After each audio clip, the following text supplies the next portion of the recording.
ଦାୟିତ୍ୱହୀନ। ଲେଖକ ମନୋଜ ଦାସ। ଲେଖାଟି ଦୈନିକ ଧରିତ୍ରୀରେ ଲେଖକଙ୍କର କେତେ ଦିଗନ୍ତ ସ୍ତମ୍ଭରେ 6 ମେ 1979 ପ୍ରକାଶିତ। ମୁଁ ପାଠ କରୁଛି ସମୀର ରଞ୍ଜନ ଦାସ। କୁଳପତି ମହୋଦୟ ଭୋଜି ଦେଇଥିଲେ। ଭୋଜିଗୃହରୁ ସଭାମଣ୍ଡପ ପର୍ଯ୍ୟନ୍ତ ସୁନ୍ଦର ପରିଚ୍ଛନ୍ନ ପଥ, ଜନବିରଳ ଅପରାହ୍ନ, ଆକାଶ ମେଘାଚ୍ଛନ୍ନ। ପଥର ଏକ ପ୍ରାନ୍ତରେ ସଦ୍ୟ ରୋପିତ କୋମଳ ଚାରା ଧାଡ଼ିଏ। ଯେଉଁ ଶୃଙ୍ଖଳା ଓ ଶୁଶ୍ରୂଷା ଭିତରେ ସେମାନେ ବଢ଼ୁଛନ୍ତି, ଅଚିରେ ସେମାନେ ହେବେ ମହୀରୁହ ପଦବାଚ୍ୟ। ପଥର ଅନ୍ୟ ପ୍ରାନ୍ତରେ ପୂର୍ବତନ ରାଜବଂଶ ଦ୍ୱାରା ସଂଗଠିତ ବିରାଟ ଉଦ୍ୟାନ। ବର୍ତ୍ତମାନ ନଗରପାଳିକା ତା'ର ତତ୍ତ୍ୱାବଧାରକ। ଏ ଲେଖକ ସହ ବାଟ ଚାଲୁଥିଲେ ଜଣେ ସ୍ଥାନୀୟ ସାହିତ୍ୟିକ ଅଧ୍ୟାପକ ଏବଂ ଯେଉଁ ଅନୁଷ୍ଠାନରେ ଯୋଗ ଦେବା ପାଇଁ ଏ ଲେଖକ ନିମନ୍ତ୍ରିତ ହୋଇଯାଇଥିଲା, ତା'ର ଅଭ୍ୟର୍ଥନା ସମିତିର ସଭାପତି ନଗରୀର ଭୂତପୂର୍ବ ନଗରପାଳ। ଉଭୟେ ବୃଦ୍ଧ। ଆମର ବନ୍ଧୁ ନଗରପାଳ ଥିଲାବେଳେ ଏ ଚାରାମାନ ରୋପଣ କରାଯାଇଥିଲା, ମୋତେ ଜଣାଇଲେ ଅଧ୍ୟାପକ ବନ୍ଧୁ। ସେ ଆହୁରି କହିଲେ, ତାଙ୍କ ସମୟରେ ନଗରୀ ଆଖପାଖରେ କୌଣସି କଳକାରଖାନା ସ୍ଥାପନ ହୋଇପାରିବ ନାହିଁ ବୋଲି ପ୍ରସ୍ତାବ ଗ୍ରହଣ କରାହୋଇଥିଲା, କିନ୍ତୁ ବର୍ତ୍ତମାନର ନଗରପାଳିକା ସେ ପ୍ରସ୍ତାବ କାର୍ଯ୍ୟକାରୀ କରିବାକୁ ଅନିଚ୍ଛୁକ ଜଣାପଡ଼ୁଛି। ଫଳରେ ବୃକ୍ଷରୋପଣ କରି କାରଖାନା ବସାଇବାକୁ ନ ଦେଇ ଆମ ବନ୍ଧୁ ଏ ନଗରୀର ବାତାବରଣକୁ ସ୍ୱଚ୍ଛ ନିର୍ମଳ ରଖିବା ଦିଗରେ ଯେଉଁ ପଦକ୍ଷେପ ନେଇଥିଲେ, ତାହା ବୋଧହୁଏ ଖୁବ୍ ଫଳପ୍ରସୂ ହେବ ନାହିଁ। ବାତାବରଣ ଶୀଘ୍ର ଦୂଷିତ ହୋଇଯିବ। ଭୂତପୂର୍ବ ନଗରପାଳ ଦୀର୍ଘ ନିଶ୍ୱାସ ଛାଡ଼ିଲେ। ଆପଣଙ୍କ ଭଳି ବିବେକୀ ନଗରପାଳ ଏ ଦେଶର ସହର ନଗର ଭାଗ୍ୟରେ ଅନ୍ତତଃ ମଧ୍ୟେ ମଧ୍ୟେ ଯଦି ସମ୍ଭବ ହୁଅନ୍ତେ, ତେବେ ବି ତାହା ଉତ୍ତରସୂରୀମାନଙ୍କ ପାଇଁ ହୁଅନ୍ତା ଏକ ଏକ ଚେତାବନୀ ତଥା ଦୃଷ୍ଟାନ୍ତ। ମୁଁ ଆନ୍ତରିକ ଶ୍ରଦ୍ଧା ଜଣାଇ କହିଲି। ଭଦ୍ରଲୋକ ନମ୍ର ଭାବରେ ମୃଦୁ ହସିଲେ। ଆନ୍ତର୍ଜାତିକ ଶିଶୁ ବର୍ଷ ଉପଲକ୍ଷେ ସ୍ୱିଡେନ ଗୋଟାଏ ପୋଷ୍ଟର ଛାପିଛି। ସେଥିରେ ଗୋଟିଏ ନବଜାତ ଶିଶୁ ତା ମୁହଁରେ ଅକ୍ସିଜେନ ମୁଖା ଧାରଣ କରି ବସିଥିବାର ଦେଖାଇ ଦିଆଯାଇଛି। ସେ ଦିଶୁଛି ଭୟଙ୍କର। ପୃଥିବୀର ବାୟୁମଣ୍ଡଳକୁ ମଣିଷ ଯେପରି ନିରଙ୍କୁଶ ଭାବରେ ଦୂଷିତ କରି ଚାଲିଛି, ତାହା ଶିଶୁ ପାଇଁ କେଡ଼େ ବିପଜ୍ଜନକ। ଆତ୍ମରକ୍ଷା କରିବାକୁ ହେଲେ ସେ ଯେ ମୁଖା ପିନ୍ଧି ଚଳପ୍ରଚଳ ହେବା ଦରକାର, ତାହା ହିଁ ସୂଚାଇ ଦେବା ସ୍ୱିଡେନ ପୋଷ୍ଟରର ଉଦ୍ଦେଶ୍ୟ।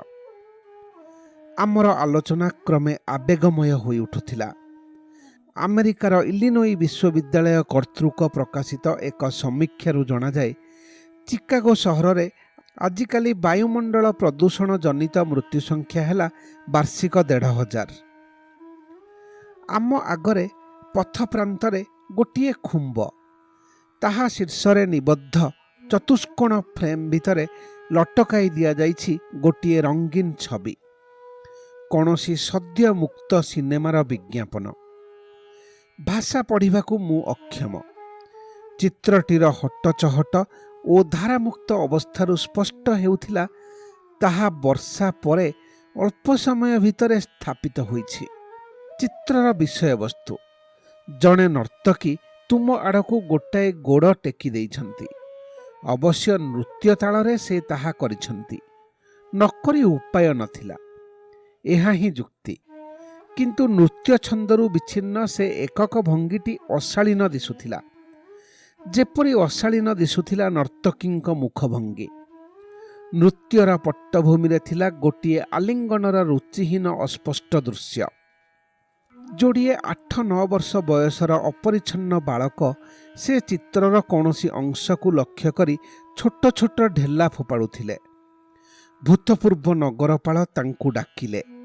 ସେ ଦୁହେଁ ଗୋଟାଏ ଚଳନ୍ତା ଘୋଡ଼ାଗାଡ଼ି ପଛରେ ଝୁଲିପଡ଼ି ଅଦୃଶ୍ୟ ହୋଇଗଲେ। ଦେଖୁଛନ୍ତି ଏ ବକଟେନାକୁ ପିଲାଙ୍କ ମଗଜରେ କେତେ ଆବର୍ଜନା, ନଗରପାଳ କହିଲେ। ଆଜିର ଓ ଆଗାମୀକାଲିର ଶିଶୁ ପାଇଁ ଖାଲି ସ୍ଥୂଳ ବାୟୁମଣ୍ଡଳ ଦୂଷିତ କରି ଆମେ କ୍ଷାନ୍ତ ନୋହୁଁ, ସୂକ୍ଷ୍ମ ବାୟୁମଣ୍ଡଳ ଆହୁରି ଅଧିକ ଦୂଷିତ କରିଦେଇଛୁଁ। ମୁଁ କଥା ପ୍ରସଙ୍ଗରେ କହିଲି, ଦୁଇ ସହଯାତ୍ରୀ ଜିଜ୍ଞାସୁ ତଥା ଉତ୍ସାହୀ ଭାବରେ ମୋ ଆଡ଼କୁ ଅନାଇ ରହନ୍ତେ ଚିତ୍ରଟି ଆଡ଼କୁ ଅଙ୍ଗୁଳି ନିର୍ଦ୍ଦେଶ କରି ମୁଁ ମୋ ବକ୍ତବ୍ୟ ସ୍ପଷ୍ଟ କରିବାକୁ ଚେଷ୍ଟା କଲି। ଏଇ ଛବିର ଦୃଷ୍ଟାନ୍ତ ନିଅନ୍ତୁ। ଗୋଟାଏ ନୃତ୍ୟର ବା ଜଣେ ନର୍ତ୍ତକୀର ଦୃଶ୍ୟ କେତେ ପ୍ରକାର କୋଣରୁ କେତେ ଭଙ୍ଗୀରେ ଗ୍ରହଣ କରାଯାଇପାରେ, କିନ୍ତୁ ଇଚ୍ଛା କରି ଗୋଟାଏ ଅଶ୍ଳୀଳ ଭଙ୍ଗୀ ମନୋନୀତ କରାଯାଇଛି। ଯିଏ ସିନେମାର ନିର୍ମାତା ଏହିଭଳି ଚିତ୍ର ଛପାଇ ପ୍ରଚାର କରି ନିଜ ସିନେମା ପ୍ରତି ଲୋକଙ୍କୁ ଲୋଭାଳୁ କରିବାର ଦୁଷ୍ଟ ବୁଦ୍ଧି ତାହା ମୁଣ୍ଡକୁ ଆସିଛି। ସେ କଦାପି ଶିଶୁ ନୁହେଁ, ଯୁବକ ବା ଦରବୁଢ଼ା। ଦୁଷ୍ଟ ପୁରା ବୁଢ଼ା ହେବା ବି ଅସମ୍ଭବ ନୁହେଁ। ଚିତ୍ରଟିରେ ରଙ୍ଗ ଚଢ଼ାଇ ଯିଏ ଏହାକୁ ଆହୁରି ବିଭତ୍ସ କରିଛି ସିଏ ବି ନିଶ୍ଚୟ ଶିଶୁ ନୁହେଁ। ଯିଏ ଏସବୁ ଛାପିଛି ସିଏ ବି ପ୍ରାପ୍ତବୟସ୍କ। କିନ୍ତୁ ସେମାନଙ୍କର ଏ ସମବେତ ବିଶ୍ୱଚେତନାର ଶିକାର ହେବ ଶିଶୁ ବା ତରୁଣ ମାନସ।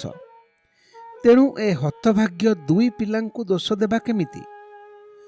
ଦୁଇ ସହଯାତ୍ରୀଙ୍କ ମୁଖ ଭାବରୁ ମନେ ହେଲା ମୋ କଥା ସେମାନଙ୍କ ଉପରେ ଗାଢ଼ ପ୍ରଭାବ ପକାଇଛି। ଉତ୍ସାହିତ ହୋଇ ଆହୁରି ଉତ୍ତେଜନାପୂର୍ଣ୍ଣ କଣ୍ଠରେ ମୁଁ ଗପି ଚାଲିଲି। ଆମେ ପହଞ୍ଚିଲୁ ସଭାସ୍ଥଳୀରେ। ଅଭ୍ୟର୍ଥନା ସମିତିର ସଭାପତି ବ୍ୟସ୍ତ ଭାବରେ ସମିତି କକ୍ଷ ଭିତରକୁ ଚାଲିଗଲେ। ସ୍ୱେଚ୍ଛାସେବକମାନେ ମୋତେ ହଲ୍ ଭିତରକୁ ପାଛୋଟି ନେଇଗଲେ। କାର୍ଯ୍ୟକ୍ରମ ଆରମ୍ଭ ହେବାକୁ 5-10 ମିନିଟ୍ ବାକି ଅଛି। ସମସ୍ତେ ବ୍ୟସ୍ତ। ହେଲୋ ହେଲୋ 1 2 କହି କହି ଜଣେ ମାଇକ୍ରୋଫୋନ୍ ସଜାଡ଼ୁଛି। ସେହି ଅର୍ଥହୀନ ଧ୍ୱନି ଭିତରେ ନିଜ କଣ୍ଠସ୍ୱର ଗୋପନ କରି ଅଧ୍ୟାପକ ଜଣକ ମୋ ପଛରୁ ଢଳି ପଡ଼ି ମୋତେ କହିଲେ, ତମେ ତ ବଡ଼ ଦାୟିତ୍ୱହୀନ। ତାଙ୍କର ଏ ମନ୍ତବ୍ୟକୁ ବିରୋଧ କଲା ଭଳି ଦୁଃସାହସ ମୋର ନଥିଲା। ତେବେ ଆପାତତଃ ମୋର କେଉଁ ଆଚରଣ ବା ଉଚ୍ଚାରଣ ତାଙ୍କୁ ଏ ରାୟ ଦେବା ପାଇଁ ଉଦ୍ବୁଦ୍ଧ କଲା ତାହା ଜାଣିବାକୁ କୌତୂହଳୀ ହୋଇ ତାଙ୍କୁ ଅନାଇଲି। ସେ ଯେଉଁ ସିନେମା ବିଜ୍ଞାପନକୁ ନିର୍ଦ୍ଦେଶ କରି ତମେ ଏତେ କଥା କହିଲ, ସେ ସିନେମାର ପ୍ରଯୋଜକ ଆମର ବନ୍ଧୁ ଭୂତପୂର୍ବ ମେୟର, ଏ ଅଭ୍ୟର୍ଥନା ସମିତିର ସଭାପତି। ବୃଦ୍ଧ ଅଧ୍ୟାପକ କରୁଣ ଭାବରେ ହସି କହିଲେ ଓ ମୋ ପିଠି ଥାପୁଡ଼ାଇ ଦେଇ ନିଜ ଆସନକୁ ଚାଲିଗଲେ। କାର୍ଯ୍ୟକ୍ରମ ଚାଲିଥିବା ଭିତରେ ଥରେ ଦୁଇଥର ଚୋରାଇ ଚୋରାଇ ଭୂତପୂର୍ବ ମେୟରଙ୍କୁ ଅନାଇଥିଲି। ସେ ମୁହଁ ପୋତି ବସିଥିଲେ। ସେ ବି ମୋତେ ଚୋରାଇ ଚୋରାଇ ଅନାଇଥିଲେ କି ନା ଜାଣେନା।